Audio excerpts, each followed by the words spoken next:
Yakuza Kiwami 3, a game prophesized in tales of old. The chosen one, to fix Yakuza, to resolve the plot, and to let Yakuza 3 shine like a star. Except it did none of that. Through buggy gameplay, terrible story changes, lackluster visuals, and most of all, terrible moral and business decisions, this game contains every type of failure imaginable. As of making this video, I've completed Yakuza Kiwami 3 and Dark Ties, and I'm one of many disheartened fans. As someone who has gotten 100% completion in both Yakuza 3 Remastered and Yakuza Kiwami 3, I'd like to share my perspective on why Yakuza Kiwami 3 is a disappointing shell of a game. 2019 gave us Yakuza 3 Remastered, the most complete version of the original Yakuza 3 to be released in the West, with modern localization, and although certain aspects were cut, it was the single best way to experience Yakuza 3. But with gameplay now aged 10 years, a story riddled with plot issues, and now being the oldest mainline entry in the series, meant it suffered comparisons to newer games. Yakuza 3 can't help the way it looks, in fact it was pretty good looking for a game released in 2009, but tech advanced so fast in the following decade that the jump from Kiwami 2 to Yakuza 3 is a rough one to say the least. But even with the remastered version, some issues remained, like new bugs and a long list of problems with the remaster's ports. A remaster could only fix so much. Yakuza 3 was always screwed from its inception, with its development time being a rushed 8 to 10 months. This blend of unique issues brought fans of the Yakuza series to ask time and time again for a remake of Yakuza 3, to finally experience this beloved story in its most realized form, not limited by the time or rushed through development or no bad writing. The Yakuza community asked again and again for Yakuza Kiwami 3 to become reality, and the monkey's paw curled. Yakuza Kiwami 3 is like an experiment in how to ruin art in the most efficient manner possible. The long list of changes made in Kiwami 3 ends up feeling less like innovation and more like throwing shit at the wall, while none of it sticks. I have so many things to say about my time with this game, and there's no better place to start than with the combat, and the three core problems that make it so bad. In a promotional video for Kiwami 3, Yokoyama stated something along the lines of, "This game is so easy, you could clear it even if you held the controller backwards." And while this is a shocking statement to some, I find it unsurprising. Yakuza has a huge casual audience because that's just the nature of beat-em-up games. Just mashing buttons until you win. The fun of seeing cool moves applies to players who don't even know what they're doing. The very first Yakuza game was designed to be played by middle-aged Japanese men. Not cracked Fortnite zoomers, not fucking Sonic Fox. Salarymen. When I played Yakuza 0 for the first time, I hardly thought about how well I was playing and I barely experimented. But over time, I fell in love with the depth of options and discovering new abilities and widening my own knowledge pool because that made me feel good. I've always said that learning Yakuza combat is like learning a fighting game because it kinda is. You can button mash and have fun, but mastering your timing, precision, choosing the right moves, and taking control makes it feel so much cooler. But after playing the game myself, Yokoyama's statement has turned sour in my mind, because Yakuza Kiwami 3's gameplay direction is much more patronizing than any other game in the series, in the way it oversimplifies the gameplay. The Yakuza series has been making great strides to offer simpler gameplay for those desiring the option. Judgment had the simple difficulty where pressing the attack button would choose your attacks for you, making the game more accessible to handicapped players or more laid-back fans who join from the turn-based titles. This is an incredible accessibility tool, and anything that can get games to a wider audience is always great in my opinion. Now, what isn't great is when this sort of thing goes from an optional tool to being a forced gameplay mechanic with no real autonomy from players. There's no better example of this than Dragon Boost, this game's take on extreme heat. Once again, they've managed to make extreme heat use a separate meter from heat, and also gave it one of the most frustrating mechanics. During Dragon Boost, you can perform finishing holds, a classic feature dating back to the very first game. In every single appearance, finishing holds have always acted as an alternative to double heavy finishers. You perform light attacks, then heavy, and then grab. In some games they're broken, some games they suck, some games they're locked to extreme heat, and this game is no exception. But the thing that makes these finishing holds so gross is the fact that they aren't a choice. In Dragon Boost, in most scenarios, you cannot do a heavy finisher period. And instead, your inputs for heavy will actually be counted as grabs. The gut punch? Not happening. The uppercut? Doesn't exist. Instead, your character does a grab straight out of the light attacks, which not only removes agency, but also doesn't make sense. Let's use the uppercut as an example. In Yakuza 3, you send them flying into the air with a heavy attack and then snatch them out of the air with a grab. But now that the heavy attack doesn't happen, the enemy just floats upward for no reason into a grab. The finishing holds are just given out for free with no skill expression, and that's not to imply finishing holds are even difficult, because they're not.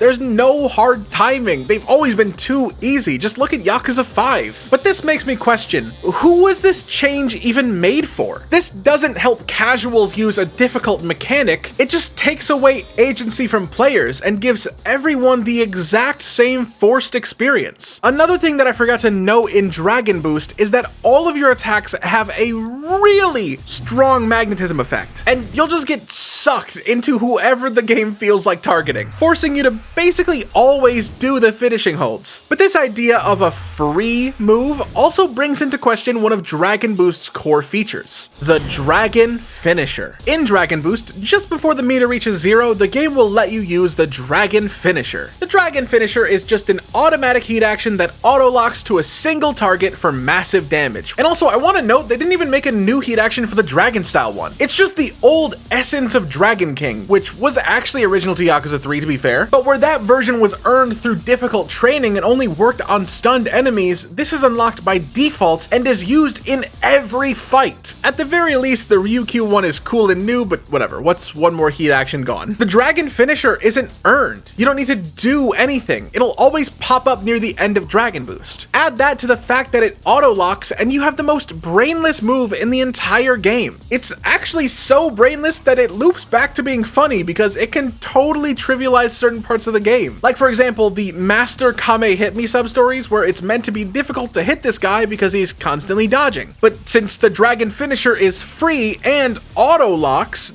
these sub-stories lose all of their identity. I genuinely think they stopped calling him Mr. Try and Hit Me because you don't even have to try, you just hit. Another fun fact about the Dragon Finisher is that the input is right trigger, what's normally the input to manually end extreme heat, but in this game you can't manually end Dragon Boost, except by using the Dragon Finisher, which instantly ends it and also drains the meter fully, defeating the purpose of ending it early. Combine this with the fact that it's separate from heat, and it's just always gonna be an afterthought to most players. Another dumb part of the Dragon Finisher is the fact that you can do it without fail, even if you're in the middle of a move or in the middle of getting attacked. Just pressing the button rips you out of whatever you're doing, which doesn't even feel intentional, it just feels like an oversight. On top of that, another problem with Dragon Boost is the fact that it doesn't give you death prevention. To be fair, Extreme Heat hasn't given death prevention in a long time, but this isn't actually a problem with balance, but rather the game's visuals, because you can easily die in Dragon Boost without realizing you're low because the massive flames on your screen cover the low health vignette. This could have been fine if you had some damage mitigation effect, but nope, you can just get deleted. And this is especially odd because even Yakuza 0 Director's Cut gave players death prevention in Red Light Rage mode. Dragon Boost is just yet another step down from the far better versions of Extreme Heat we've had prior. And with every change they make, Extreme Heat becomes worse and worse, losing its identity along the way. Some changes that were unnecessary, reducing player freedom, and the game playing itself for you at times. These are why the first issue with Kiwami 3's combat is oversimplification. But that's just the start, and there's two more major problems that make this game's combat so flawed. And to explain them better, let's move on to another part of the combat that's become a shell of its former self: juggling. I know a few casual players who basically never interact with juggling in these games, so I'm aware some people will have no clue what I'm talking about. But here's the basic lowdown. Certain attacks send an enemy into the air in a falling state, and you can attack them mid-air to stop them from reaching the ground. Or in other words, juggle them. If you've played Tekken, then it's literally just that. Basically a combo system that rewards timing, but can also be another way for players to just mash buttons. Juggling's been a core feature since Judgment released in 2018, and while it's had its ups and downs around throughout the years, this game manages to fuck up juggling in its own unique way. First, there's not that many launchers. Basically, all of your launchers in Dragon style are charged double heavy finishers, and in Ryukyu style, it's not that easy either. Speaking of Ryukyu style, the next problem is what comes after the launchers. You might be able to launch enemies in Ryukyu, but can they even be juggled? Well, yeah, in Ryukyu you can follow up with the nunchaku, but they always fly out of it, so the only real follow-up attack you have to juggle with is the ore, and that's it. You don't have a variety of weapons, just the same move every time, and there is one big reason for this. In Ryukyu style, all of your attacks have this absurdly long end lag where you slowly put the weapons away, and you just stand there unable to do anything. Every single move in your rush combo, your heavy finishers, your held inputs, your pressed inputs, even the shield bash have end lag, and it means juggling in Ryukyu is a pipe dream. But aha, you might remember that extreme heat lets you animation cancel certain moves, and you'd be right. In this game you can animation cancel for easier timing, except for the fact that all of Ryukyu style's launchers are heavy finishers. And what happens to heavy finishers in Dragon Boost? That's right, they don't work, and will always turn into finishing holds. There is no synergy with this game's combat. Every single change is clashing to make this awful mix of everything I hate. Now, to be fair, it is kinda possible to get off launchers in Dragon Boost. Sometimes you get a sour move or a good angle where you could avoid activating the auto grab, but the thing is, you either have to get lucky or just intentionally play wrong for a chance to do the move you want. That's not rewarding to play with, and it's just annoying. But even once you're juggling, you still aren't safe because these auto grabs also affect enemies mid-air. Sometimes you can combo an enemy from the ground into the air and then end with a finishing hold, but other times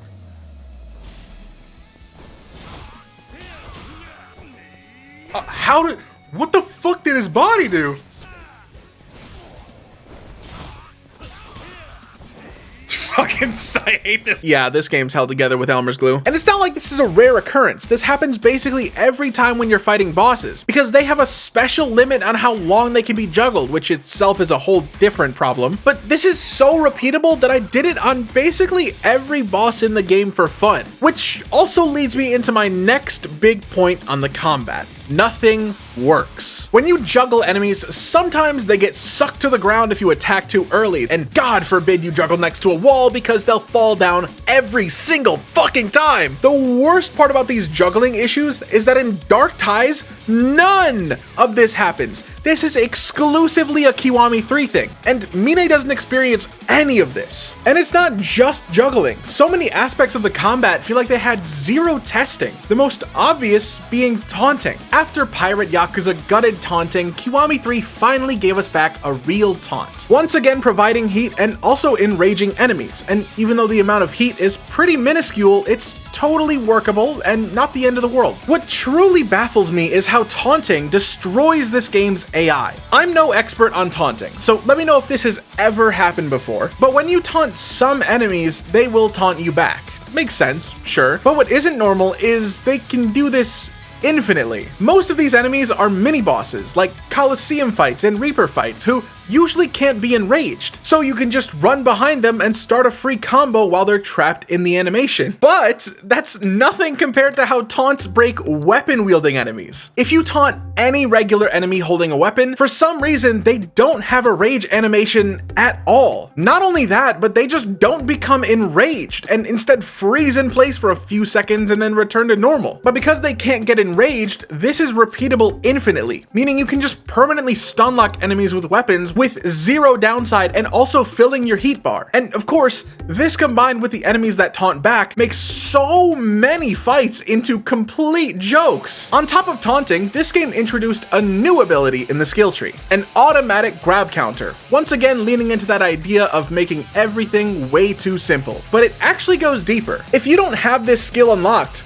when you get grabbed, you just have to take it. They just removed the button prompt from like 90% of grabs. So no matter whether you have the skill or not, you're not actually interacting with anything. But easily worse is the fact that even if you get this upgrade, you can still get grabbed and thrown. And I don't even mean like boss grabs, which is like, fair enough, boss grabs should be different. No, I'm talking regular street encounters. You can get grabbed, and it's incredibly common. I have so many clips showing the auto counter just to then immediately get slammed by another grab the next second. And that is why the second issue with K3's combat is that nothing works. But even if some stuff is broken, lots of things are working exactly as intended and still suck. Now, I realize I haven't even introduced the fighting styles in this game, so I should probably do that. Kiryu has two fighting styles. First, his classic Dragon of Dojima, but also the new Ryukyu style that uses Okinawan weapons. Going into this game, I had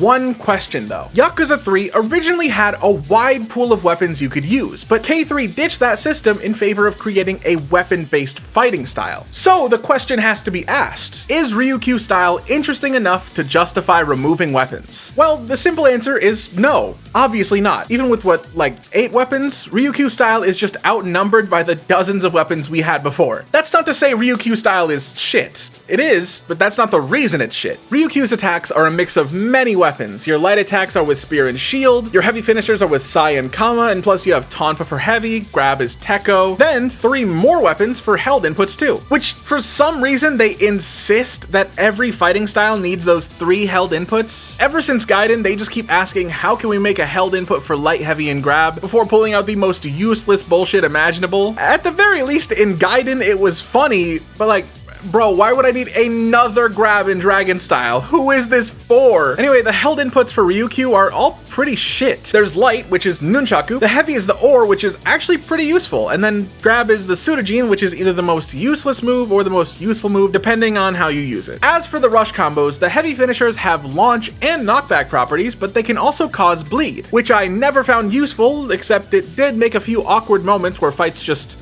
ended while I stood there doing nothing. Going through the finishers, the first double heavy is a launcher. The second one you throw the Sai, but it's kind of useless. The third ends in a launcher, the fourth also ends in a launcher, and then the fifth is a massive knockback move. This rush combo looks pretty good. It's got some knockback and even launchers. But what about Dragon style? Well, first, they completely remixed the rush combo, combining old Kiryu with new Kiryu. Seeing the old moves is cute, but as for the heavy finishers, half of them are useless. The flying punch lost its launch properties from Gaiden, and now it's just knockback. The gut punch lost the knockdown from OG3, and now it's actually pretty useless. The third ends in a launcher, the fourth is also a launcher, and then the fifth is a massive knockback move. Wait a minute. Is that right? Did I accidentally read the Ryukyu part? Oh no, that's right. They're just literally identical. If you haven't realized what's going on, Dragon style and Ryukyu style are the same exact thing. Every rush combo has the same effect. Not only is this lazy and repetitive, but also explains so many stupid changes and makes everything crystal clear. Why would they bother giving the gut punch a knockdown effect if the Ryukyu counterpart wouldn't get it too? And of course the uppercut isn't a launcher, because that move can't be a launcher in Ryukyu. In fact, there's only one difference. The only difference is the first double heavy is a launcher in Ryukyu, but not in Dragon style, even though it used to be. But it also gives the feeling that they took away functions from Dragon style just to make Ryukyu look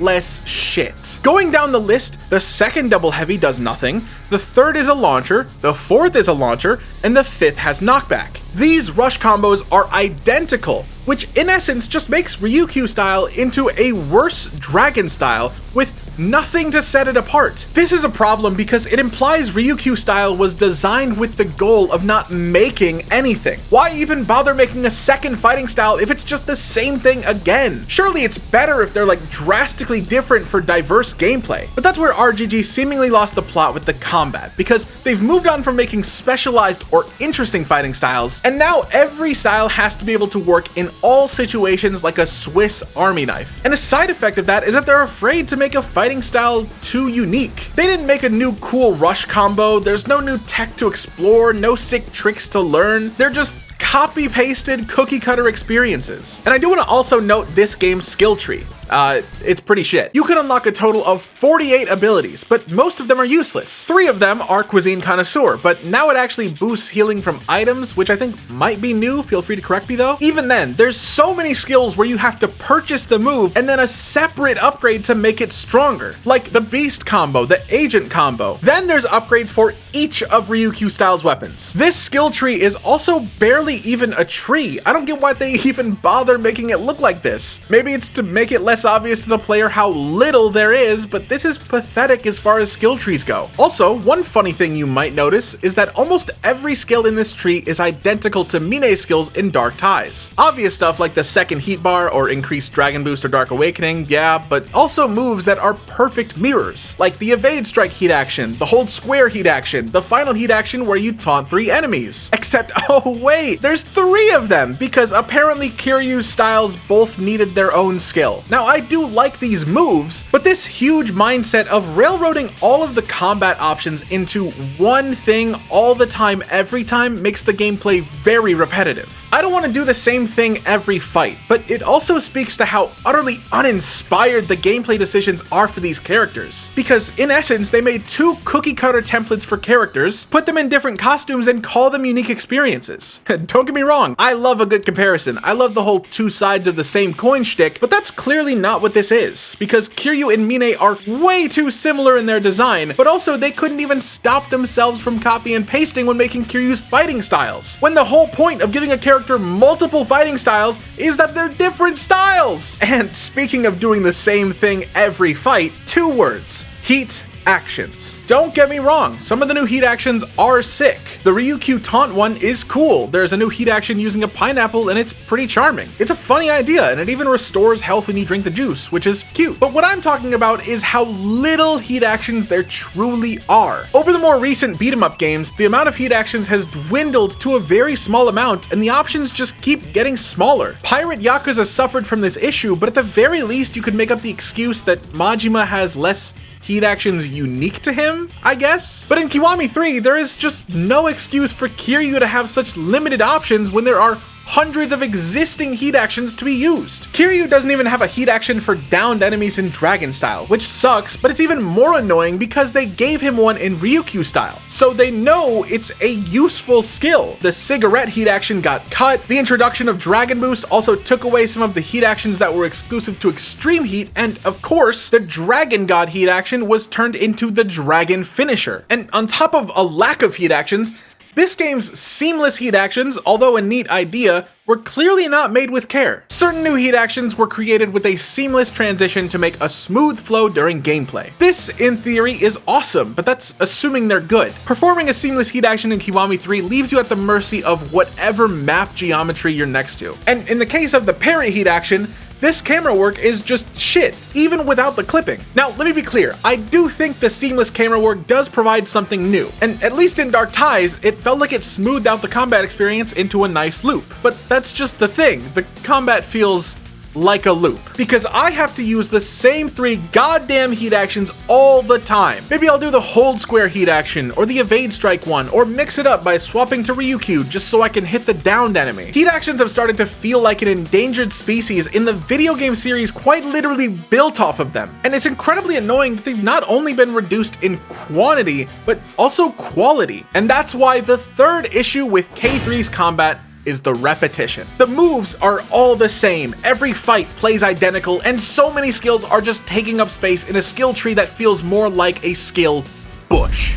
What the fuck was that? Anyway, after a long string of negative thoughts, I will say that seamless heat actions could have worked if given more effort. And having said that, I want to take the time to talk about stuff that I did like. Because believe it or not, I didn't play this game with the goal of complaining about everything. And a few new ideas cropped up that I can appreciate. While critical hits have existed in the turn-based games, and I think technically Ishin Kiwami made them visible with the damage numbers, this is the first beat 'em up game to outright introduce them as a mechanic and give them proper functional differences. You can land critical hits on enemies in compromising positions. If they're on the ground, that's a crit. If they're stunned, that's a crit too. And of course, the most welcome addition, if you attack an enemy from behind, those attacks will also crit, with an added flinch effect so you can pummel them repeatedly as a sort of combo system. All things considered, the critical attacks might be my favorite new mechanic, and I hope they actually expand this feature because it adds a layer of satisfaction with the ding ding ding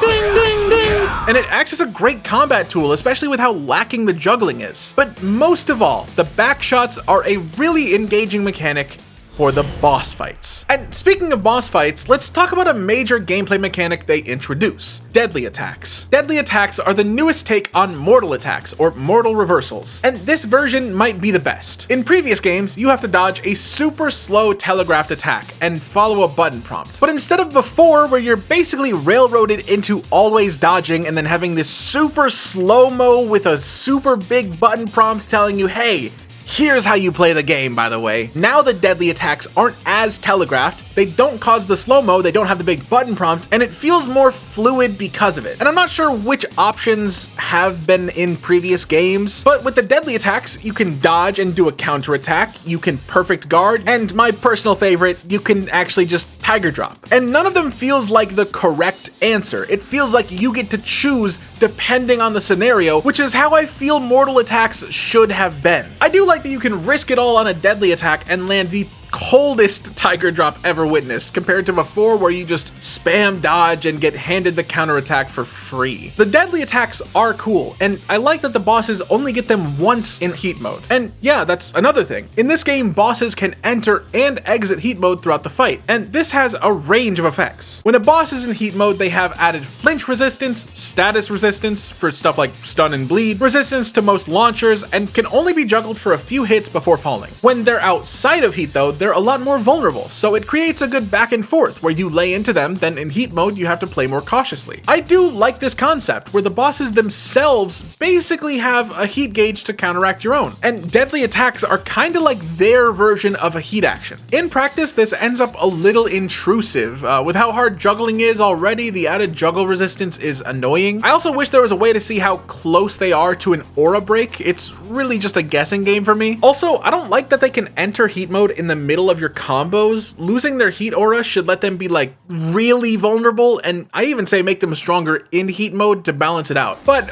boy, do these new mechanics spice up the boss fights. Some standouts are Majima's fights, both using pirate Yakuza moves for his deadly attacks. Also, they changed his fighting style in the first fight to be thug style, which makes complete sense, but funnily enough, they kept his old knife attacks in the second fight. The Hasebe fight is way better, mainly because Yuya and Kazuki's AI are fucking cracked now, holy shit. Speaking of Hasebe, around chapter 7 we got 2 added boss fights. One being a second Hasebe fight, which isn't anything crazy, but I do want to note that this fight takes place where you fight Hasebe in Yakuza 3's Battle for Survival, which I thought was cute. Also, a note about Hasebe's sick green aura. It's kind of funny when you remember that his voice actor, Kazuya Nakai, is also Zoro's voice actor in One Piece. So in fighting this green-colored swordsman, this is kind of a Zoro fight. The other boss fight is a second Kanda fight, taking place in Theater Square, joined by a giant crew of Nishiyama family men. In this fight, Kanda has the ability to pick up and swing his own men around, which not only destroys you, but this move actually knocks out all of his men too. Multiple times, I watched him take out everyone on his own, and I have no doubt that's exactly the type of funny interaction this fight was designed around. I say multiple times because the men don't stay down permanently, because Kanda can yell at his men, basically reviving them, acting as waves of enemies. Again, a cool concept that was actually fun to experience. The Kazuma fight's pretty similar in K3. He still does that parry stance where he just stands there for like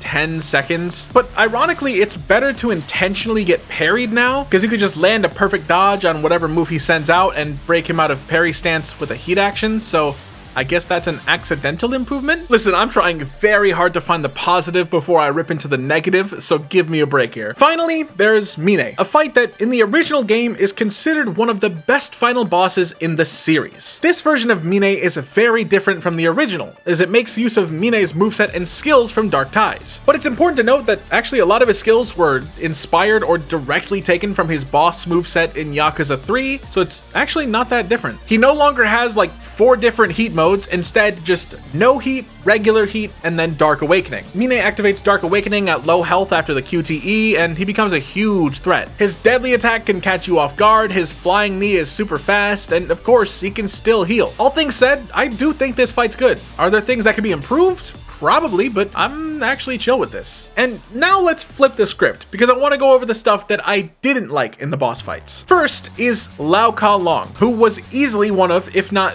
the worst fight in Yakuza 3 for casual players. He was made much more bearable, but of course they managed to fuck him up in another way. Lau's fight is actually pretty similar in terms of layout. He has the 3 phases, each with different styles and weapons, but these phases don't mesh well with this game's heat system. Whenever Lau changes weapons, he enters heat mode, which may not seem bad until you realize that means that if you deal a certain amount of damage, this entire fight will be in heat mode only. Because as soon as you break him out of heat mode, he can just hit the health threshold for the next phase. But what's unacceptable with Lau Ka Long, and actually most of the boss fights in Kiwami 3, is that they lost their flavor. In Yakuza 3, Lau Ka Long has a QTE where you avoid a flurry of attacks, and he whips out fucking blade shoes, the corniest action movie shit ever, but it's awesome because it's stupid. In Kiwami 3, this QTE still exists, but for literally no reason, they took away the blade shoes. But not only that, the camera work is the same as if the blade shoes are there, so it reads like they were too lazy to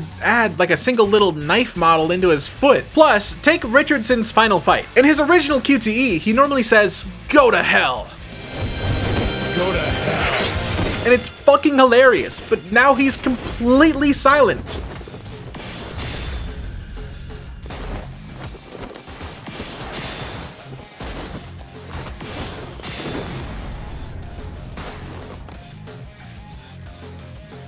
And for that matter, basically every boss in the game is silent during their intros and most of their QTEs. Every boss fight's had their personality stripped for no reason, and it's frankly depressing. It feels like I'm fighting an empty shell. Plus, there is a long list of inconsistencies. Like in the Richardson fight, he has one gun in the intro cutscene, then a different gun in the QTE. Richardson is also very different, because originally in Yakuza 3, his final fight has 2 phases that he swaps between. One with dual pistols and another with a shotgun. But in Kiwami 3, he drops the shotgun completely, and to be frank, I do think the shotgun was a bit forced and didn't fit as well. Plus, the way they worked is pretty much identical to how the aura system works, but I think instead of cutting it, they could have improved it. You know, like a remake should. And on the topic of guns, the CIA grunts just before this enter the room with each of them carrying guns like the original, but as soon as the fight starts, none of them have guns anymore? What was the point of changing that if you didn't bother fixing the cutscene? The biggest inconsistency though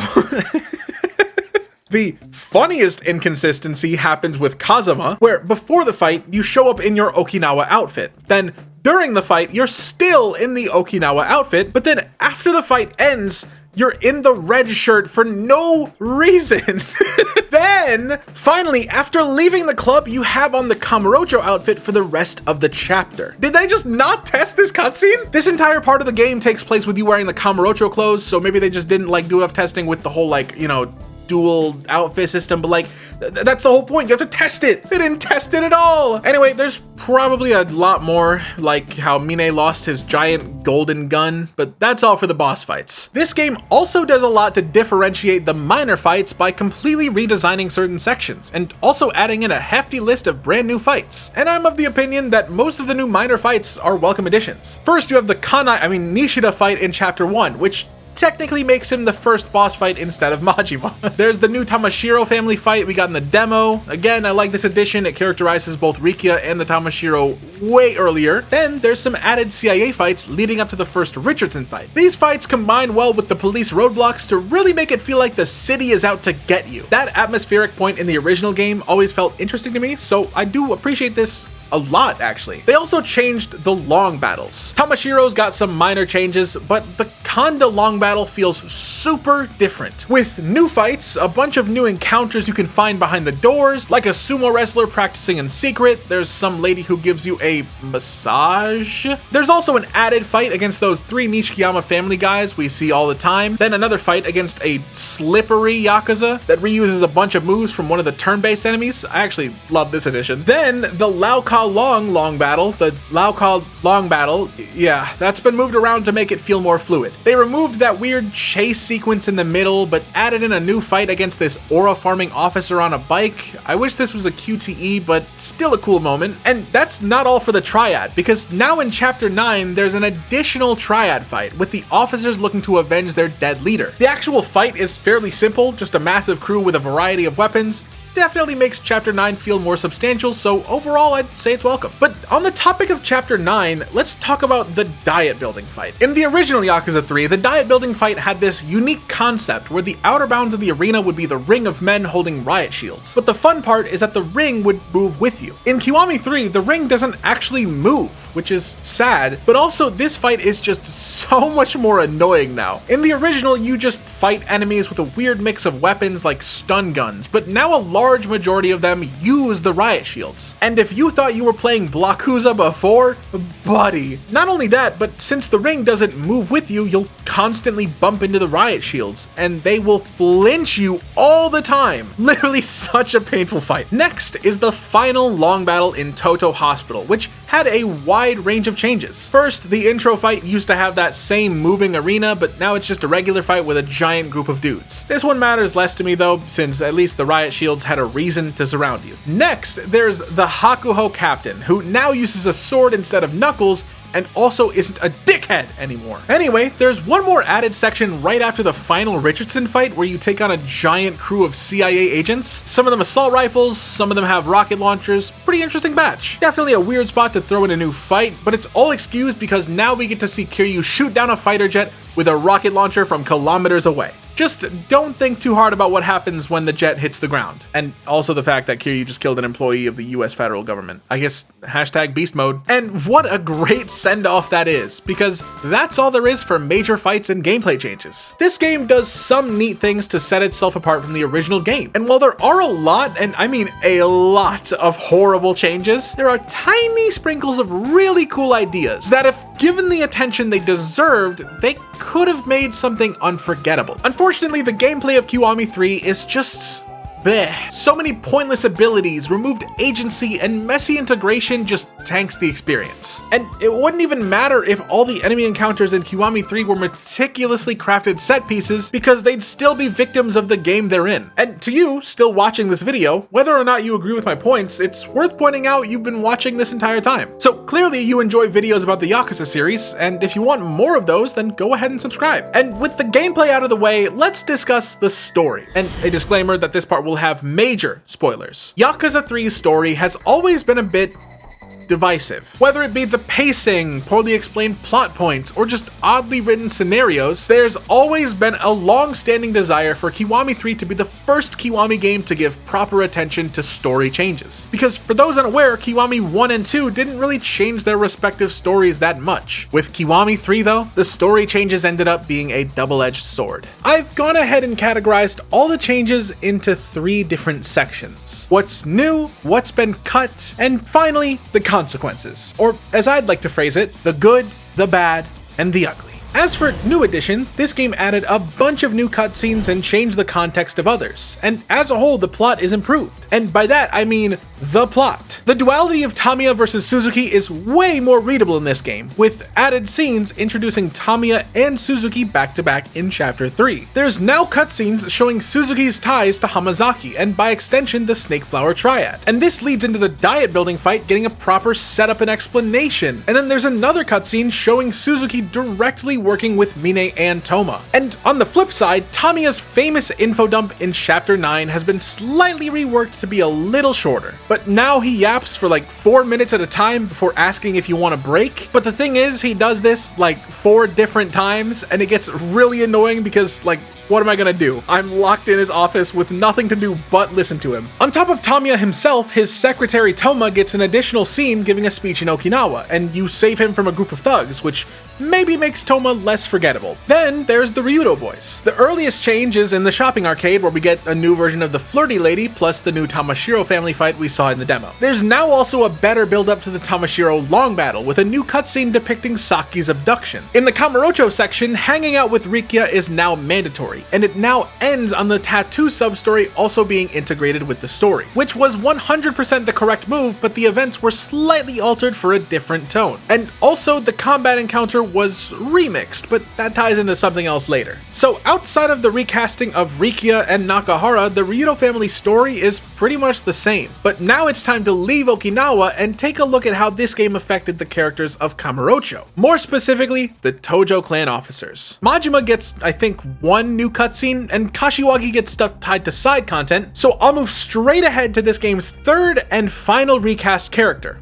Hamazaki. Hamazaki has without a doubt received the most changes of any character in this game, to the point that his story is almost unrecognizable. To start, he's now introduced to Kiryu in Children's Park in Chapter 6. Here, Hamazaki is the one to give out Kanda's location to Kiryu. It should also be noted how funny it is that this scene used to be about Rikia saving a girl from sexual assault, and it's now been replaced by our first introduction to the new Hamazaki, which is something I need to explain. I had to talk about this at some point, and holy shit is there a lot to say. To those unaware, in K3, Hamazaki is played by actor Teruyuki Kagawa, a known sex criminal. This is something that everybody in the community has discussed online. There was a strong push from fans to remove him from the game before it released, but RGG refused, and even insisted that Kagawa's performance was good enough to merit his inclusion, because that's how crimes work, I guess. Listen, I'm not going to do my entire essay on this guy again. I have a long video talking about this at length that you can go watch if you want to learn more, but in total, Kagawa is a creep. He replaced the character's voice and face so you can't avoid seeing him, and was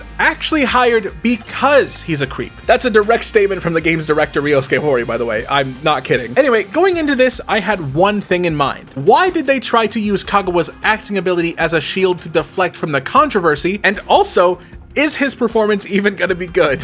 Well, ladies and gentlethems, I'm pleased to announce that Teruyuki Kagawa's performance is absolutely atrocious and has zero merit. They boasted about the fact that his performance was the first facial mocap in the series, but in this game, everybody apparently got Botox, Hamazaki included, because nobody's face shows proper emotion. Then, in the department of voice work, he's constantly straining his vocal cords and has this pathetic whining tone in so many scenes, and I'm gonna be real, he just sounds like a fucking duck when he talks.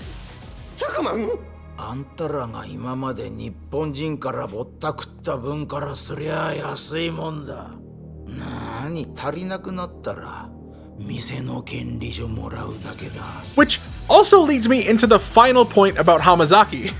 He's just a completely different character. Before, Hamazaki was this large, overbearing gangster with a strong presence. But now, Kagawa brings nothing and also strips away from the existing character. He's now shrill, square-looking, and comically short. It makes you wonder why they insisted on Kagawa for the role when he clearly doesn't fit the character at all. Anyway, this cutscene of Hamazaki ratting out Kanda is only the start, because the next major scene sees him ratting out Rikia to Lau Ka Long. And this should make it clear that this characterization of Hamazaki is going for a more traitorous snake vibe that the original didn't. Adding on to that vibe, the next scene shows Hamazaki dealing with the aftermath of Lau Ka Long's death on the phone with Minister Suzuki, negotiating to keep the resort deal afloat and also bargaining with the new Snake Flower leader for his life. Then, in his final scene during the main story, we see the beaten and bruised Hamazaki on the run from the Triad after the Snake Flower and Suzuki's men failed to stop Kiryu. He's caught by a Snake Flower search party and is presumably killed. Fingers crossed. That's the new Hamazaki, a separate character entirely to what we saw in Yakuza 3 and 4. But in all honesty, this will make Kagawa's role easier to forget in the long run. But Hamazaki is pretty much alone, without a clan to back him, and as such, we don't even fight him a single time, which is quite the opposite to the Nishikiyama family. The early Nishikiyama family encounters stay the same, with the Hasebe fight in Chapter 4 and the Kanda long battle and boss fight in Chapter 6, but the first divergence appears in Chapter 6 6 after defeating Kanda while hanging out with Rikia. Remember how I said there was a changed fight? Well, during the tattoo mission, you run into some Nishikiyama family guys looking to cash in on the conflict. This is part 1 of the Nishikiyama family revenge tour. Next, in chapter 7, as you leave Serena, you're once again greeted by Hasebe, and a new cutscene plays mirroring the old cutscene in Nishikiyama HQ. This one takes a dark turn though, because you can hear screaming from both Kanda and a woman,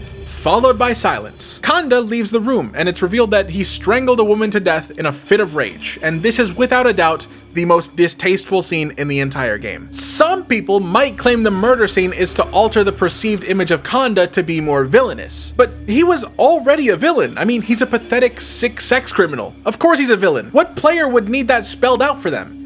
And then it hit me. Maybe RGG had to give the player more reason to hate Kanda because they themselves didn't see him as a villain. Because, as we all know, RGG Studio doesn't see sex crimes as anything serious. So they had to make a character that did something worth hating him for. Because apparently everything about Kanda wasn't enough. Except, this rubs me the wrong way for lots of reasons. First, his victim is an unnamed woman, meaning they created this scene out of nothing just to kill a woman, which is the textbook definition of fridging. But also, this murder isn't referenced by a single character. Not Hasebe, not Kanda himself, nobody talks about this event and it's never acknowledged. Meaning, it has no reason to exist. You might argue that it exists to make the player hate Kanda, but that's just the thing. Any regular person would already hate Kanda. In fact, the only guilty party when it comes to minimizing Kanda's crimes and character is RGG themselves. Not only did they bring back Kanda as Mine's boss and just a goofy little guy in Dark Ties, not only did they introduce a game mode where the player has to raise street cred for him, the narcissistic and violent sex criminal, no.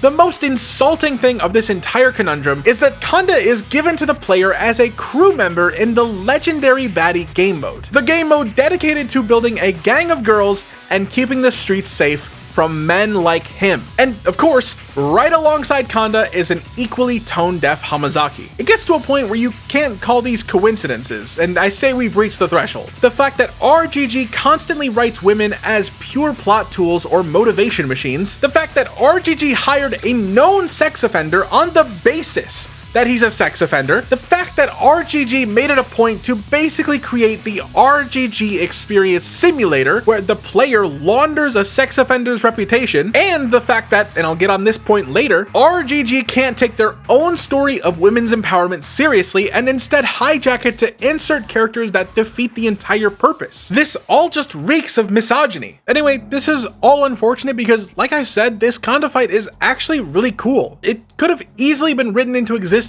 way better. I had so many morons in my comments when I talked about RGG's history of fridging, and just a few weeks later I was proven right in the worst way possible. And I do think that adding in more Nishikiyama fights makes perfect sense. We're told that the Nishikiyama family's basically taken over Kamurocho, but we only fought them like 2 times in the original game. So having this conflict ramp up into a manhunt feels much more fitting. This entire scenario, with the setup, the finale with Kanda being defeated and sent flying into the garbage, the line from Kiryu about disrespecting Nishiki's legacy, and Mine's killing of Kanda getting new context, just shows that even with the coolest concept and the sickest idea for a fight, lazy writing can make it all feel sour. And with that done, there's one last character to take the focus, Yoshitaka Mine. I'll be real, outside of stuff already mentioned, Mine's story has like 0 changes until the very end of the game. Going into this game, we knew there would have to be some weird changes or just weird moments. For example, like half of the deaths in Yakuza 3 were eventually retconned. Kashiwagi survived a barrage from a minigun, Lau Ka Lung survived a direct headshot, a bullet to the forehead, and Richardson survived falling off the hospital roof. And it's that last one that's always had a different vibe,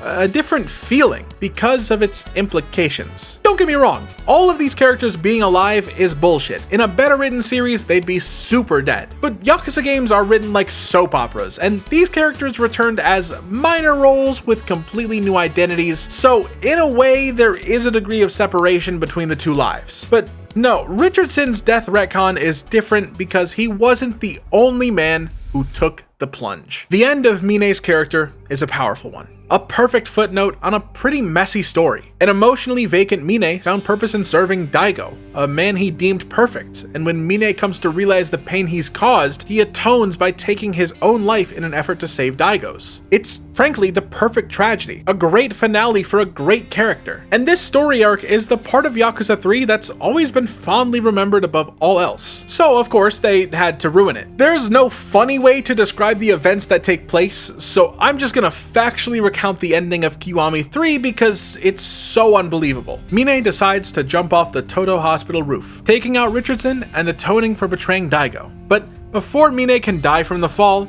he is saved by a bush. After surviving the fall, Mine is then found on the ground by a shadowy figure. Months later, Mine is then shown stalking Daigo aura farming in a black raincoat before dropping maybe the worst line of dialogue imaginable. Yoshitaka Mine is dead. And me? I'm simply another man who erased his name. These scenes and the retconning of Mine's death have been discussed thousands of times all over the internet, but I feel like some things remain to be said. First and foremost, who would want Mine to survive? Sure, Mine is a fan favorite character, but that's because he had a good story, a well-written character, and a perfect ending. And this manages to completely undo all of that. Mine jumped from that roof with the intention of dying for what he did to Daigo. But when he survives the fall, why does he suddenly change his mind? Is it because Mine had a crazy revelation? Or is it because RGG can't write consistent characters and decided that Mine just doesn't care? Moreover, they could have written Mine surviving in a way that wasn't completely ass. But in practice, this plot point is so bad that it loops around to being funny. And I'm gonna put it down to 3 core reasons. Mine didn't land in a cart of hay, Assassin's Creed style. He didn't land in water. He didn't land on a roof just below.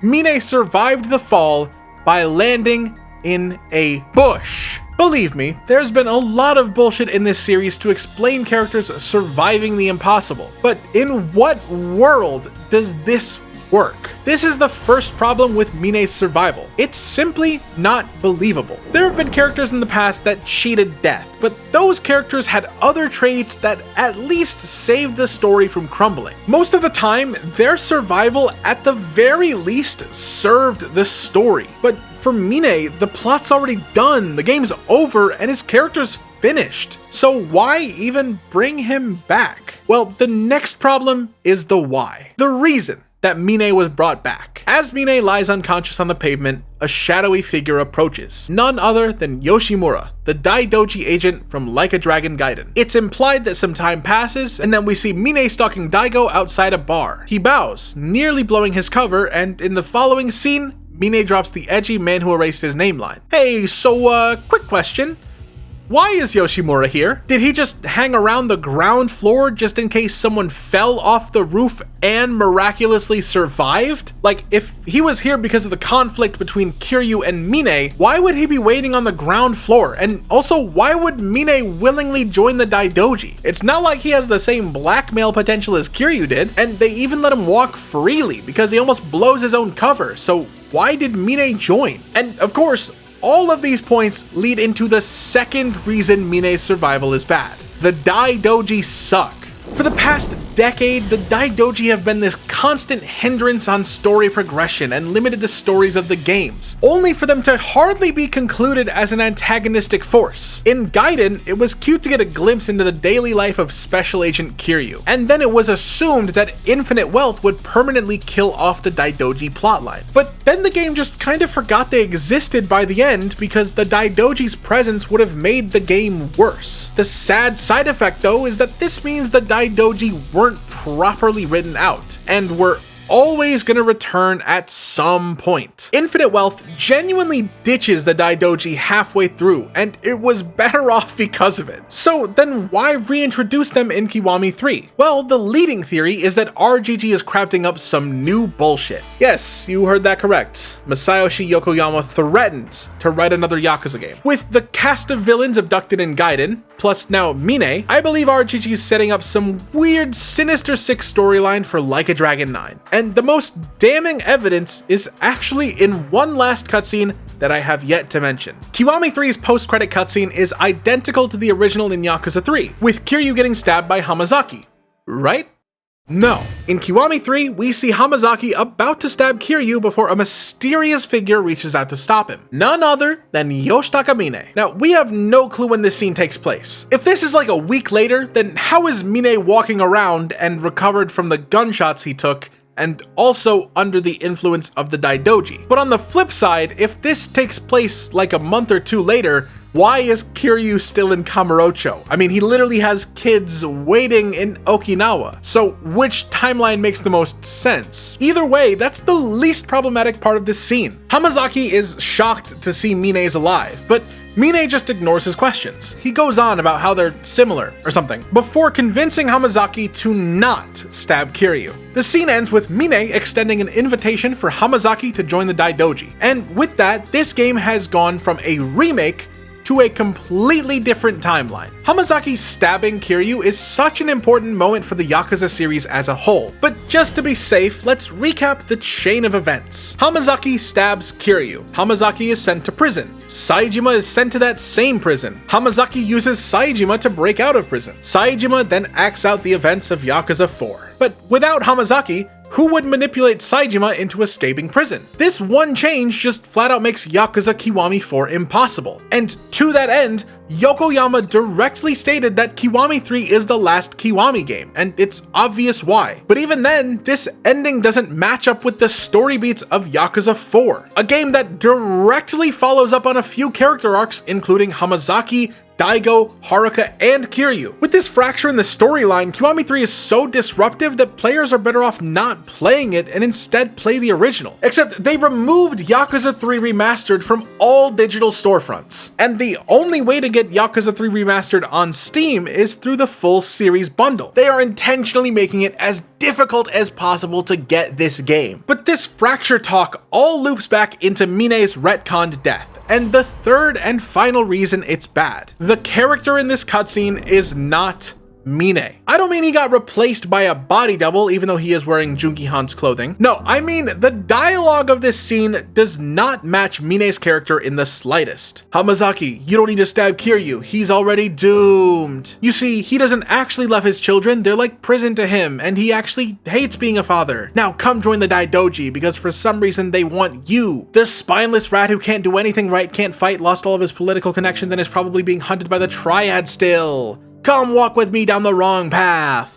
This scene's writing is so insulting because it's just character assassination not only for Mine but also Kiryu. Why would Mine suddenly hate Kiryu after their final fight ended the way it did? But more importantly, why is Mine giving this hateful speech almost like he's talking to the player? And also, Kiryu's dialogue is rewritten to now have him roughly say, "Hello, my name is Kazuma Kiryu. I am a Yakuza, and that makes me a bad guy." This entire dialogue is written like RGG is talking to the player, and the only thing I retain from this encounter is the feeling that RGG is embarrassed by the Yakuza games. Kiryu loves to fight. Yeah, no shit, dude, he spends his free time training in a fucking dojo! This finale to Mine, a man who tried to give his life for wrongdoing the man he loved, to now being unrecognizable as a character and being used as a mouthpiece for character hit pieces is tragic. These are my 3 reasons why Mine's finale doesn't work. And again, I feel the need to clarify, the fact that Mine is alive in the first place doesn't even come close to being the problem here. As I've stated, there's been weirder writing choices in this series, and I can confidently say that this game could have written Mine's survival in a way that was agreeable, but they fumbled in the delivery. Mine's survival method was undercooked. His new purpose after death is unappealing, and the reborn Mine is simply not the same character that fans fell in love with. This tragedy in writing is the final new scene in Kiwami 3, and I'm afraid to see anything new from RGG in terms of writing. But the pain is just starting, because now that we've gone over what's been added, we're now going to go over what's been taken away from us. Kiwami 3's biggest cuts are seen at Morning Glory. Morning Glory's pacing was always a big complaint for a portion of players, with the constant fetch quests and less combat-heavy story beats. So it's not shocking to see this got cut down. First is Shiro's bullying subplot, which is now cut. This included him confronting the bully, but also Kiryu visiting the golf course to meet the councilman, which is now also cut, but also the golf course doesn't exist anymore. In addition, Ayako's subplot where her money's stolen is also cut. Mame's entire introduction is now cut, including chasing him, feeding him, and Mame saving Izumi and Mikio. Literally all of it's cut, and now Mame is at Morning Glory from the beginning, and Mikio just has a quick line about building a doghouse, which this obviously makes Mikio's big hero moment way less emotional. The weird Mitsuo Ryona story is turned into one of the Bond missions, but they cut out Rikiya's part. That one sheltered kid playing baseball is gone. The Akimoto sub-story is gone. In fact, Akimoto just doesn't exist anymore, which is weird because he was included in K1 and K2 and Ishin Kiwami. Taichi's health scare and wrestling segment's gone, and by extension, so is the Ricky mask fight, which is genuinely so annoying. The part with Haruka getting tricked into selling counterfeit credit cards is gone, which is actually good. I fucking hate that part. And finally, Ayako running away from home got turned into a Bond mission. Then there's just a couple of things that got cut outside Morning Glory. That one part where you walk with Date through the city while dodging cops is gone. Instead, the game just does a fade to black and warps you to Serena. And obviously, any part of the story involving the training masters is gone. So the introduction of Kamiyama, Yonashiro, and Mac, and also Mac's chase sequence are all gone. And finally, since Kiryu doesn't get stabbed, the post-credit scene revealing he's alive just doesn't happen. This is a short list to be fair, but it's unfortunate that this game guts the entire Morning Glory storyline and in the process dumbs down a lot of characters. Ricky Mask is dead when we could have had a cool second Rikiya fight. Mame is extremely forgettable, and Mikio's sacrifice doesn't matter as much now that its setup is reduced to a short text blob. But the worst part by far about what they cut isn't actually the stuff they cut at all, but instead what it was replaced by. And that, my friends, is the third part of this tragedy. First came the good, then came the bad, and finally, now comes the ugly. So when I listed off the new story content, I was actually holding a few aces up my sleeve, because I haven't been entirely honest. To tell the truth, there's a long list of story segments that I haven't mentioned, and it's gonna become clear why. In Chapter 1, there's a few minor tweaks like the combat tutorials being moved around, but not even 5 minutes into the game, problems crop up. In what used to be optional content, Kiwami 3 now requires you to hang out with Haruka, and you go for a cute little karaoke session. But that's one little tiny change, and it's your daughter, so you know what? Hell yeah. Before you can even get to the karaoke con though, your sidetracking gets sidetracked because the game needs a way to introduce the phone system. Okay, sure, it's important to the gameplay, I guess. So you finish up karaoke, have more of the reworked early game fights, and then the rest of the chapter is pretty much the same. We get to see Nishida's impression of Majima, and we also get a new scene where Kashiwagi introduces the Reapers, plus AD 1118 bug fix, and it's on to Okinawa. Okinawa sees a myriad of changes with orphanage content, but entering the city of Ryukyu opens up a whole new can of worms. The moment you arrive in Ryukyu to search for the Ryudo boys, you get a phone call from Miya-san, Kiryu's supposed combat teacher specializing in Okinawan Kobudo, and he is the sole replacement for all of the old training masters. He's calling to remind you that you have practice. Wow, how kind of him. It's not like I had more pressing matters. Now, to be fair to Miyazato, from what I can tell, this is a wholly original character and not some weird Captain Beef situation, or Tatsuya from Yakuza 5. They just wanted to make some random guy, and so they did. Anyway, this encounter unlocks the Ryukyu style before having another tutorial fight outside, and then it's back to business. Now, in the original Yakuza 3, after meeting Nakahara, the game immediately cuts to Chapter 3. But in Kiwami 3, after this meeting in Chapter 2, the game sends you outside. Kiryu leaves and says, "I promised I'd stop by Chura Bar." So the plan is to stop there before heading back home to your kids who are waiting on their father. By the way, there is literally a line from Kiryu after the Rikiya fight where he says, "The sun is setting. I need to get back soon." Anyway, before you can even make it 20 steps, you're interrupted with yet another piece of side content. This time, it's the guy you saved from the Tamashiro family introducing you to the raffle system. Okay, sure, I guess every piece of content needs an in-depth intro now. The raffle feels like we're pushing it. Anyway, after your sidetracking got sidetracked, let's get back to the original sidetracking, and we barely walk 10 feet before the next thing pops up. And friends, This is where the pain starts. You find an injured biker on the street, and after checking on her, she wants you to help save her friends. You arrive to find them outnumbered by another gang of bikers, and after some horribly written and incredibly tone-deaf dialogue, Kiryu the big strong man ends up saving the women. Then, afterwards, the leader Tsubasa takes you and her gang back to Churabar. Here, we learn that Tsubasa just so happens to be Miyazato's daughter. I see the annoying pestering runs in the family. Anyway, we have another fight where Tsubasa literally begs Kiryu to help, which brings the question why Kiryu would even join a gal gang, considering he's not a gal. The game offers up the excuse that it's not your gender that matters, it's your guts, and they tout how, no, don't worry guys, this is actually because we're so progressive and we promote diversity. We promote diversity so much that we cut out all of the content with the trans woman and killed the one black character. Anyway, Kiryu joins the gang, they show you their base in some parking area, yada yada, and surely that's the end of it.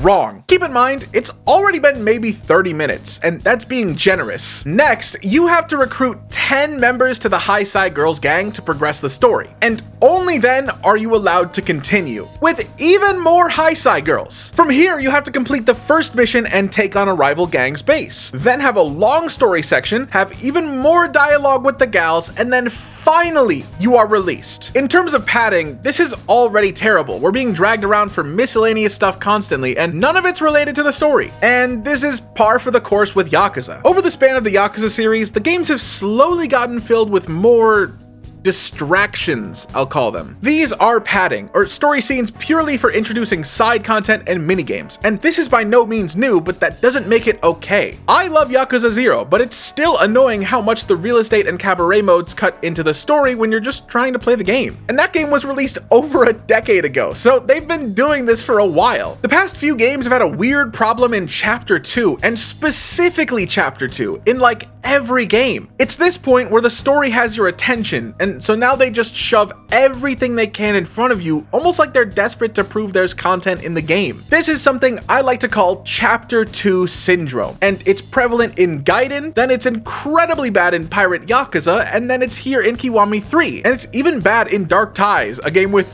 3 chapters, but that's not for this video. Kiwami 3's padding is exceptionally awful because it's placed at all of the worst times, and I haven't even scratched the surface. In Chapter 4, Kiryu decides to leave for Tokyo, but he's got some time to spare before leaving. In the original game, you had this free time where multiple Morning Glory plot points took place, like Mame's introduction, Mitsuo's weird romance, and playing baseball with that one kid. But of course, those are all cut, so what's the replacement? As Kiryu prepares for Tokyo, he decides to say goodbye to all his friends in the city, first being Miyazato. Kiryu says, it'll probably be a while before I can train with Mia, so I better go learn some moves while I can. At the bar, Mia tells Kiryu to at least pass the beginner exam in the dojo, but it's actually possible to take the exam way before this, so the scene just ends up pointless. Anyway, outside, you hear a conversation mentioning Toma's in town, so next is the new Toma stuff. This Toma scene is the only new story content in Chapter 4 that is actually relevant to the story, by the way, and with that, there's one last goodbye and we're off. I should get going.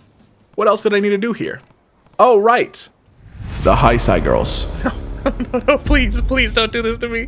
Please, I'm gonna go insane. Oh, I'm sorry. Did you think it was over? Rev up your engines because it's time for peak, baby. Kiryu recalls promising to help the High Side Gals with their problem in Okinawa and decides he's gotta help with that before leaving. Keep in mind, by the way, that this is post-time skip, so Kiryu has known this gal gang for over a year and only decided to help them on the exact day he was gonna leave for Tokyo. Look at this from Kiryu's perspective. His now sworn brother and basically his son were both shot by a man resembling his dead father, and his number one priority is hanging with the High Side Girls. First, you need to beef up the gang's stats again. The exact requirements, I forget, and I don't care. Next is meeting Sakura, one of the 5 billionaires or something. Some long exposition, then a big crew fight in a gymnasium. Then you finally save Sakura and she joins your crew.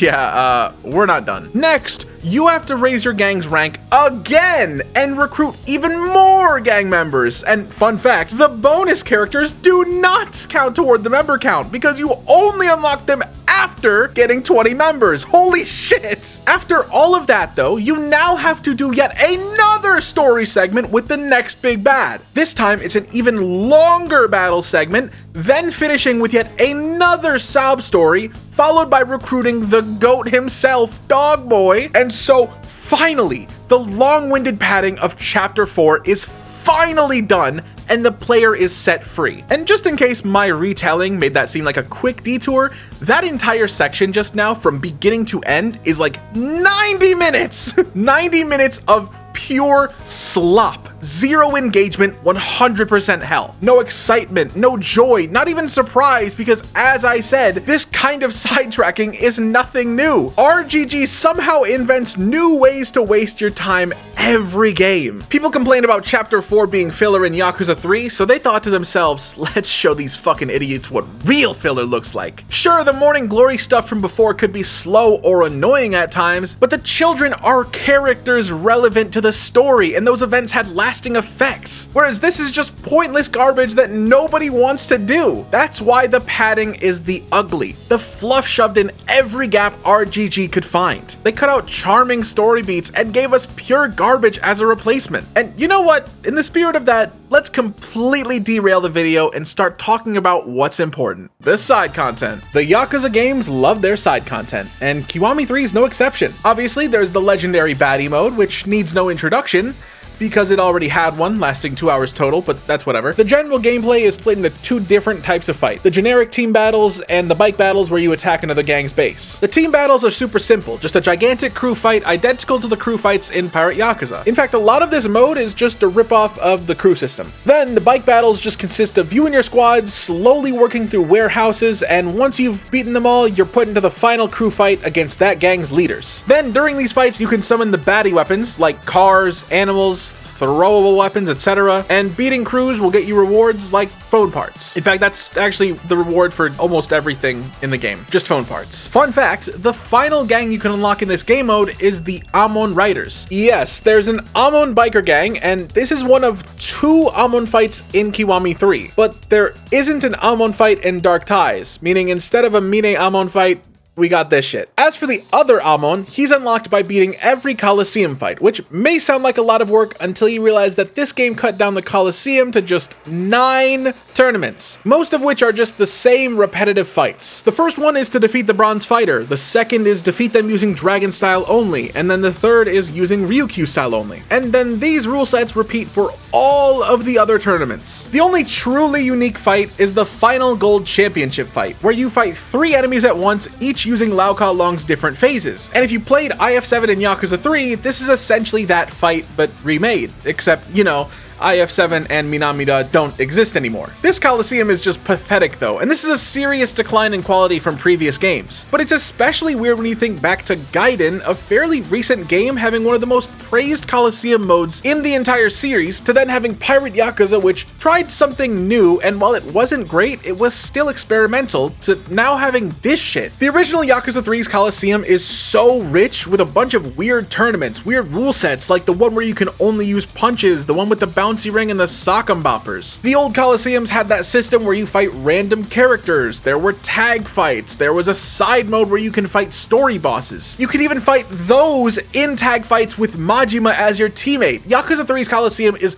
fundamentally awesome, where this just feels so sad. And since I mentioned IF7, there's another point to touch on. This game cut all of the training masters from Yakuza 3. These included Komaki, Kamiyama, Yonashiro, Minamida, and Mac. All of these characters expanded the combat for the player through training, but they weren't limited to just that. Kamiyama gave the player access to a big catalog of weapons. Minamida let you experience unique takes on story fights in IF7. And Mac not only let you experience revelations, but could also train Kiryu's stamina to make chase segments easier. And literally everything I just mentioned is no longer a thing. We are now left with a single master in Miyazato. In an interview with Famitsu, Ryosuke Hori said, "Mia is the only character who takes on a mentor-like role. That's because, for better or worse, the mentors were all separate, and you couldn't learn techniques unless you trained with each of them individually. I felt that this didn't quite fit with the game style of today. Kiryu also goes to Tokyo partway through the game. That was one of the many drawbacks to the previous design." And here's why that doesn't make sense. Hori stating that you can't train with the masters when you're in the other city is ironic, because Yakuza 3 having 5 masters meant you could always train with one of them, since there's multiple masters in either city. In K3, there's only one master for a game with 2 cities. Now, you can't train in Kamurocho at all. This is even funnier when you consider Hori's line about leaving for Kamurocho partway through the game. That problem still exists, only worse technically, except now the game forces you to train with Miyazato before you're allowed to leave. This, in a sense, proves that they could have kept the old masters and still forced the player to train, but they didn't. And also, this game lets you fast travel between cities from your phone, so it wouldn't have mattered anyway. Another piece of gutted side content are the Reapers. The Reapers are a returning feature from Yakuza 3 where you hunt down former Tojo clan members causing trouble, only now the entire system is dumbed down. Before, there was a whole story integration, an entire organization, and full-on stories and missions for every hitman. But now in Kiwami 3, the Reapers are no different from Pirate Yakuza's bounties. Just find enemies on the map, a quick summary of why they're wanted, then beat them in a fight. That's the story. Anyway, you can beat all of the Reapers for a final fight against their leader. I won't spoil who it is, but it's the same character as it was in OG3, only now that there's no actual storyline, it just feels lacking. Now, moving on to Morning Glory. In an interview with Automaton, Ryosuke Hori said, "I consider life at Morning Glory to be the most essential content in the game, and I think players should absolutely not skip it. Life at Morning Glory is a relaxed take on running the orphanage as the owner and the financial burdens it brings, but also maintaining your role as a father to all the kids. Except for some reason, Kiryu has no idea how to do any chores in this game, and it's almost like Haruka's running the orphanage herself. Anyway, the orphanage activities are genuinely a highlight. The minigames range from old to new. There's a new take on fishing, expanded cooking, a new sewing minigame, helping kids with homework, which is derived from the vocational school, dragon reversey, bug catching contests, and a lot of these games you can choose which children to play against as a sort of baked-in difficulty setting. A lot of these activities will give you items like meals, bugs, fish, and you can also grow veggies in the backyard garden, and all of these can be sold at the Morning Glory General Store. This is kind of like the Another Life system from Ishin, and you can keep making your shop better over time while getting higher bonds with your neighbors, building a strong sense of community. The cooking minigame has a progression where you cook certain meals as milestones for the kids, and every time you get this cute scene with the family all eating together, and I'll be honest, I cried a lot during these parts. You can raise the bond meter with each kid and unlock a unique family time event for each of them. Some of them, like I mentioned, are just remixed versions of old stuff, but these are all still touching. Again, I cried a few times. You might think that this is building up to a rug pull where I talk about the part that sucks, but no, Morning Glory is genuinely the highlight of this game, which is so heartbreaking because it's just pure side content. They cut the children out of the story and pushed them aside just so we could get fucking Dog Boy, and it bothers me to no end. But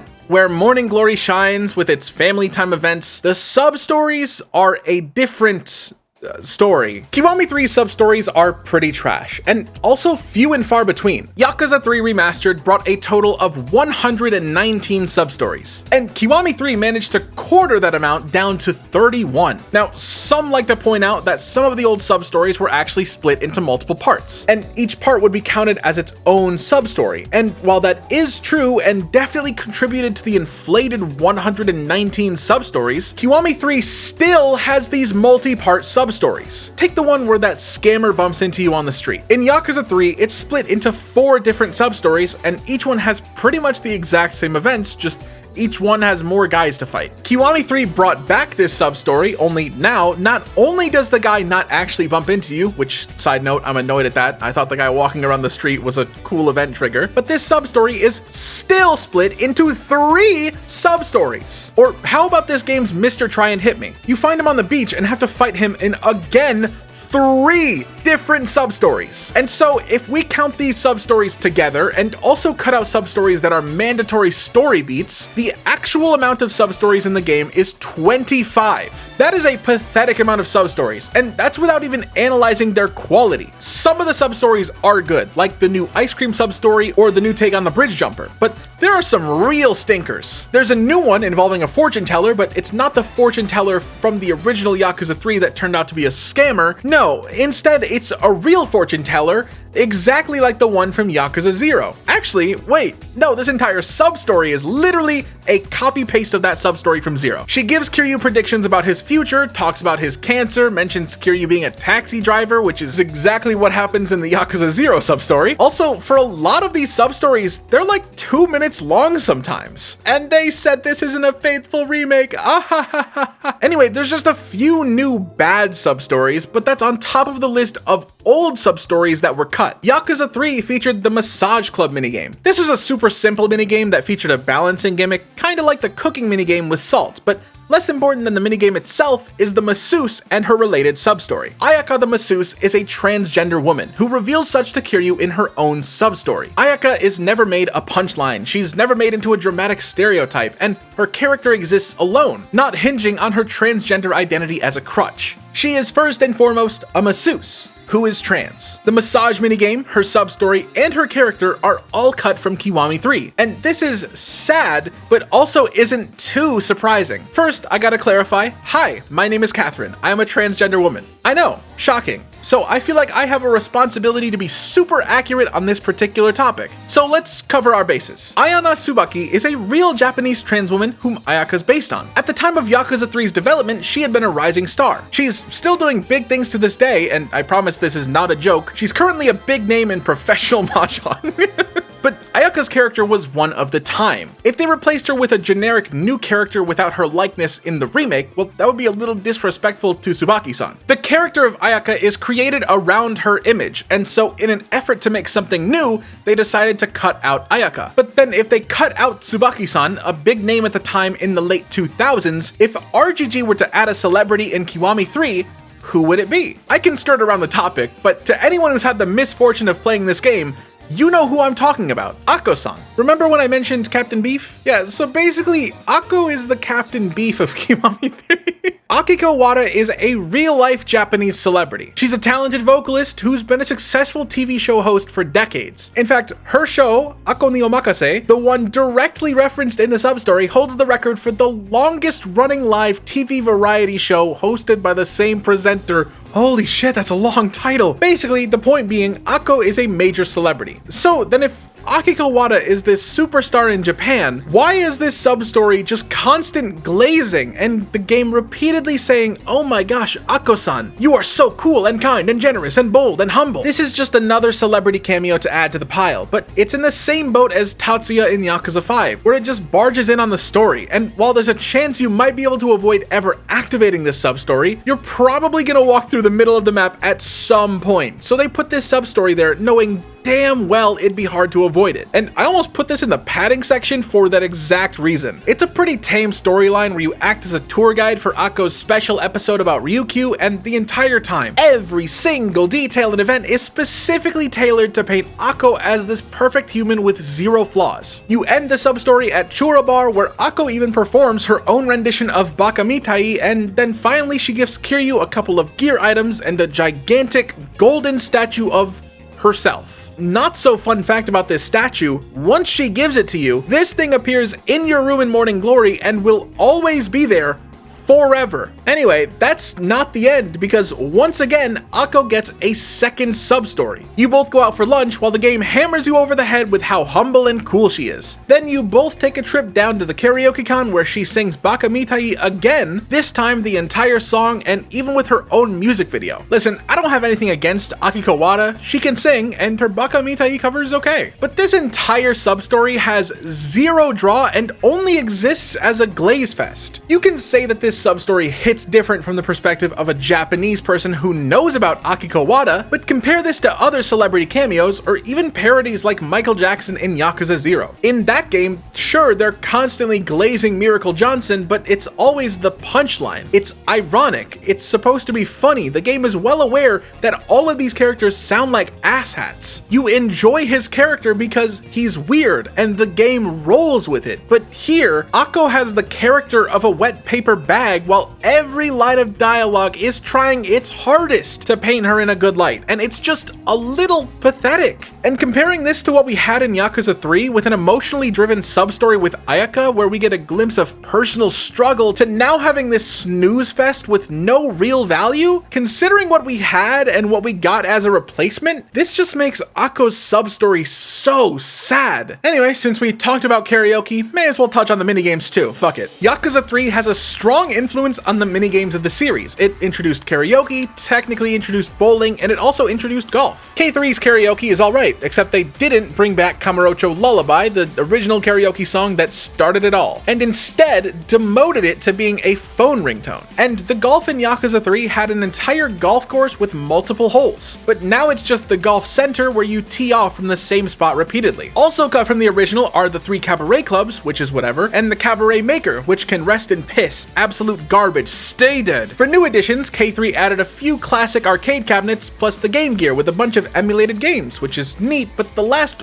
real minigame, and frankly the most important, is bowling, which has been missing since Yakuza Kiwami, having never been present in the Dragon Engine. And I can at the very least say that the bowling is just as good as always. And with that, we've touched on nearly everything in the game, but there's one last major section, and that's because I'd like to highlight what isn't in the game. Kiwami 3 is a side project, and as such, it wasn't given the full attention of RGG Studio. Stranger Than Heaven is taking up their main focus, plus Virtual Fighter 6 being in development means that the now yearly Yakuza series is struggling to maintain quality. And because of that, my final problem with Kiwami 3 is the seeming lack of care. There's no polish, no thought, no love, and it feels like a soulless cop-out of a game that hates the original Yakuza 3. What could I mean by all this? One word: blue. Why is this game so fucking blue? Like, is everyone at RGG colorblind? Or like blind? And not only blue, this game uses filters all the time. The biker minigame genuinely has filters of every color that it uses for all the fights. Every time the camera cuts from cinematic to gameplay, you can see the filter pop in or out, and it's hilarious every time because it's like, oh, this part looks pretty oh, never mind. I'm afraid I just blew myself. And plus the filters, the lighting is just shit.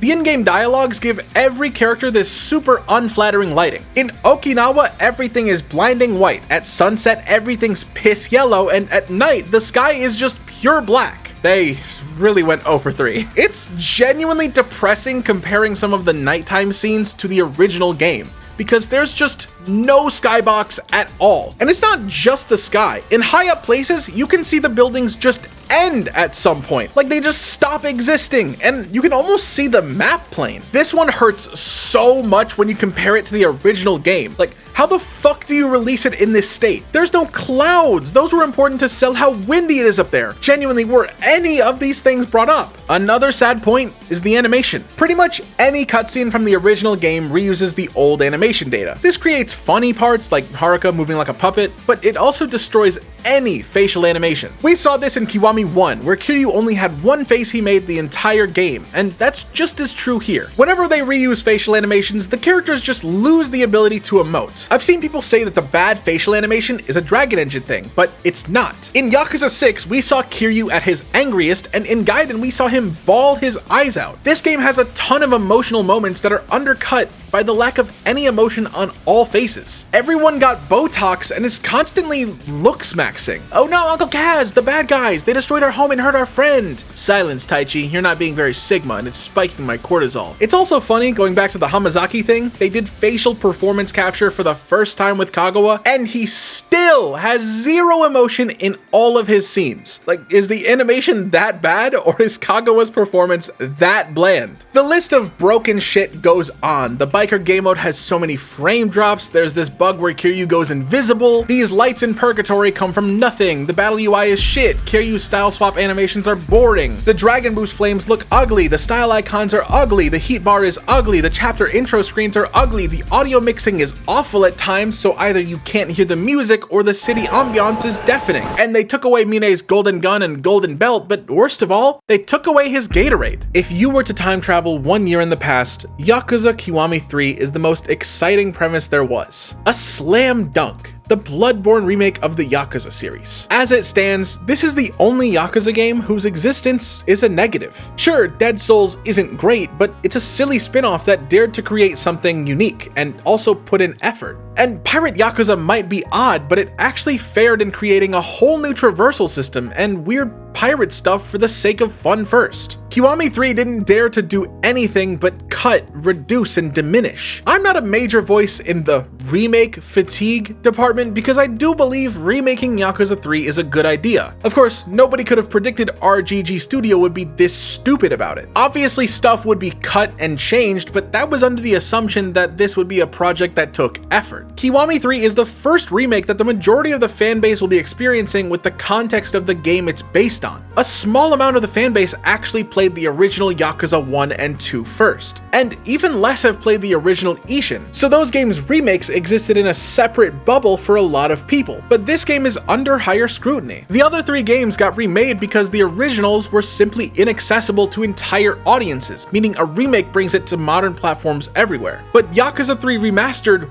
was here. Kiwami 3 is the first remake to happen purely because it felt right, with fans of the series begging for this particular entry to be remade. You can never be mad at somebody who wished for Kiwami 3 to become a thing, because this entire shitstorm of a game is purely the fault of RGG. When I wished for Kiwami 3 all those years ago, and when I made that video just before it was announced, I didn't just want Kiwami 3. You see, anytime someone wishes for a thing to be made, there's almost always a secret second part of that wish, and that's the desire for that thing to be good. When I listed off every single idea for what could be improved in K3, I had visions of expansion and depth. The combat would have ambition and would feel engaging, but clearly RGG had none of those thoughts and only saw an easy side project where they hack off pieces of the old game until it's soulless and unrecognizable. The original Yakuza 3 was rushed, and even here, with the remake and far greater resources, they managed to make it somehow smaller in scope. Less stuff, less options, less diversity in gameplay. Kiwami 3 is not only a bad remake, it's a disappointing shell of a game. The splitting of RGG Studio between 3 projects, the supposed outsourcing of K3's development, it's safe to say RGG is spread too thin, and it's worth asking whether we really need any more games from them if they're gonna be this quality. Instead of getting one bad game yearly, we could get a good game every 2, ideally. With K3, we've now seen the second lowest rated game in this series, just above Dead Souls. This game's player charts on Steam show it having a lower all-time peak player count than Ishin Kiwami did. And considering the explosion in popularity this series had,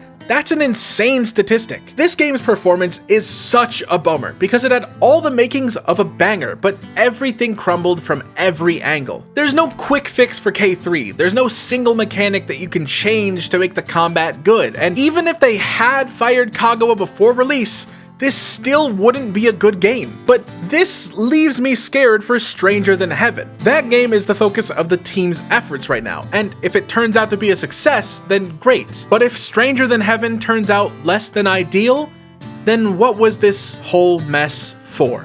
Thank you so much for watching. This is the longest video I've ever made, and will hopefully stay that way because this took almost 2 months. Oh my god. If you enjoy watching videos about the Yakuza series, then be sure to subscribe. I make videos about these games all the time. Let me know any of your thoughts in the comments regarding the game or this video if you'd like. I'm always trying to improve at what I do. And with that, I bid you all farewell. If you'll excuse me, I'm gonna go work on literally anything else. Thank God I never have to play this game again. What was that?